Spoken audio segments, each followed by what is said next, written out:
Bismillahirrahmanirrahim. Assalamualaikum warahmatullahi wabarakatuh.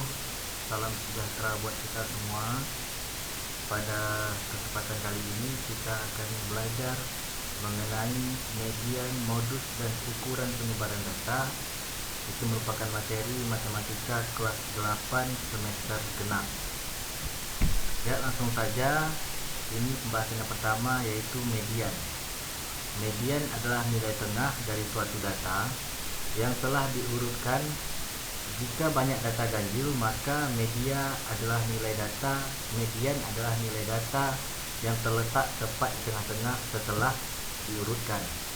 Jika banyak data genap, maka median adalah nilai rata-rata dari data yang terletak di tengah. Untuk lebih memahaminya, mari kita lihat contoh. Sini kita punya dua contoh. Yang pertama, ini kita lihat datanya sudah berurutan. Dan contoh yang kedua, ini datanya belum berurutan, artinya masih teracak-acak. Ada 6, 7, 9, 5, 6, 4, 7, 10, 6, dan 8. Ini merupakan data yang masih acak. Ya, kita lihat bagaimana cara penyelesaiannya untuk nomor 1 dan nomor 2 ini. Untuk nomor 1, kita lihat setelah data terurut, maka kita tinggal melihat data yang berada di tengah-tengah. Di sini kita dapat melihatnya, yaitu 8 dan 9.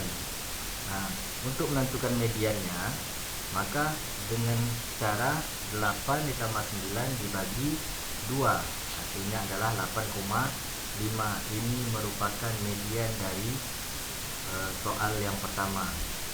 Untuk soal yang kedua, ini mediannya kita urutkan dulu data yang ada. Setelah diurut, dapatlah data seperti ini: 4, 5, 6, 6, 6, 7, 7, 8, 9, 9, dan 10. Setelah berurut, kita lihat data yang berada di tengah-tengah, yaitu nilai 7. Ini merupakan median dari soal yang kedua. Kita lihat, ini ada tabel, ada nilai dan ada frekuensi. Frekuensi ini adalah banyaknya data, banyaknya nilai yang muncul. Kita lihat di sini, karena tadi frekuensinya paling tinggi, ini merupakan salah satu syarat dari modus, maka kita tinggal cari mana frekuensi yang paling banyak. Ya, tentunya nilai 6 ini yang paling banyak frekuensinya. Jadi, maka dapat kita simpulkan bahwa modus dari soal yang kedua adalah 6. Baik, apakah sudah bisa dipahami mengenai median dan modus? Ya, jika sudah, akan kita lanjutkan ke pembahasan selanjutnya, yaitu ukuran penyebaran data. Ukuran penyebaran data ini terdiri dari 4 bagian. Yang pertama, ada istilah jangkauan suatu data. Jangkauan suatu data adalah selisih nilai tertinggi dengan nilai terendah dari suatu data. Jangkauan sering juga disebut rentangan atau range. Nah, biasanya sering disebut dengan range. Jangkauan atau range dengan rumus nilai tertinggi dikurang nilai terendah. Untuk lebih jelasnya, mari sama-sama kita lihat contoh. Ini ada contohnya. Tentukan jangkauan dari data 3, 5, 5, 4, 6, 7, 9. Ya, kita lihat datanya sudah berurut atau belum? Belum berurutan. Tetapi kita sudah bisa menentukan mana nilai tertinggi dan mana nilai yang terendah. Nilai tertingginya yaitu 9 dan nilai yang terendahnya yaitu 3. Kita bisa memasukkannya ke rumus. Jangkauan sama dengan nilai tertinggi dikurang nilai terendah. Maka jangkauan sama dengan 9 dikurang 3. Artinya adalah jangkauan sama dengan 6.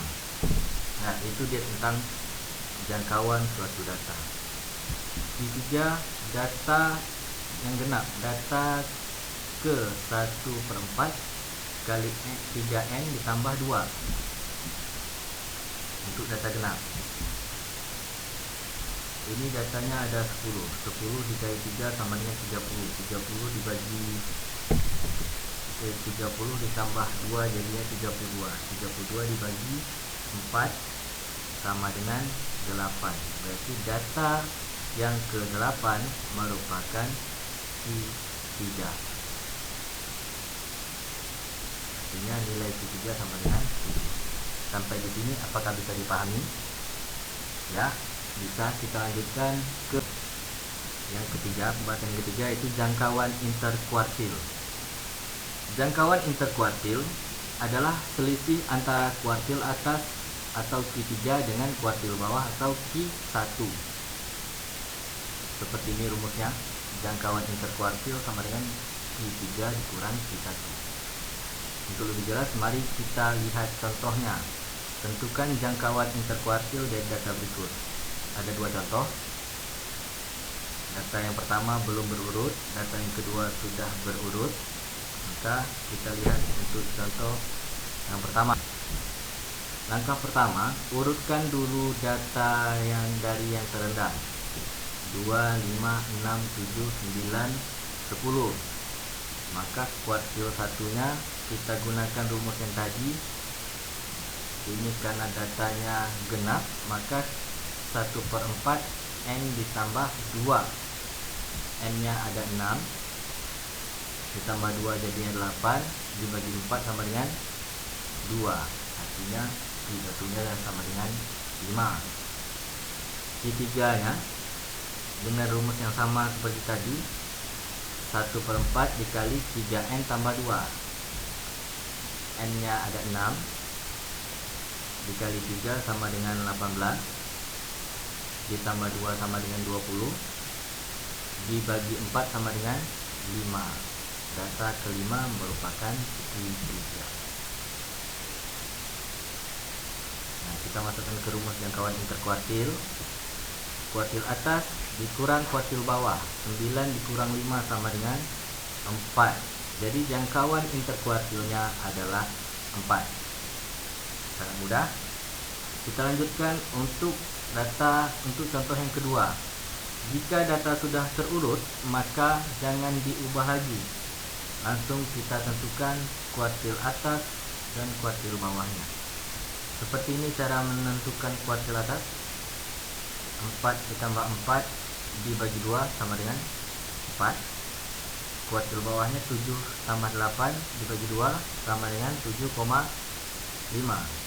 Karena ini berada di antara ini. Nah, ini juga.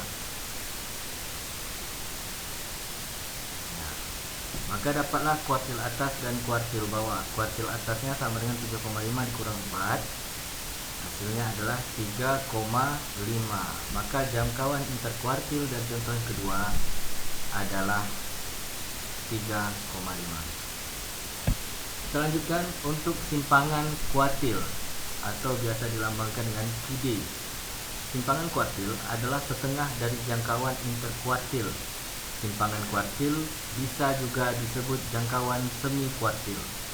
Di rumusnya seperti ini. Simpangan kuartil setengah dari Q atas dikurang Q bawah. Nah, ini kita lihat contohnya. Ada data 2, 3, 5, 6, 7, 7, 8, 9, 11, 13, 14. Berarti datanya sudah berurutan. Mari kita lihat bagaimana cara penyelesaiannya. Setelah data berurutan, maka didapatlah posisi kuartilnya seperti ini.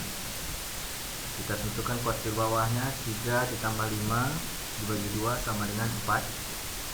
Dan 3 yang kuartil 3 nya 9 ditambah 11 dibagi 2 sama dengan 10. Maka dapatlah setengah kuartil atas dikurang kuartil bawah sama dengan setengah 10 dikurang 4. Dapatnya 3. Jadi simpangan kuartilnya adalah 3. Baik, demikianlah materi kita pada kesempatan ini. Mudah-mudahan bisa dipahami.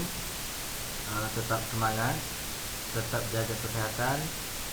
tetap menjalankan 3M, menjaga jarak, mencuci tangan, dan menggunakan masker. Jika tidak perlu kali keluar, jangan keluar rumah. Mungkin itu saja, kami tutup. Wassalamualaikum warahmatullahi wabarakatuh.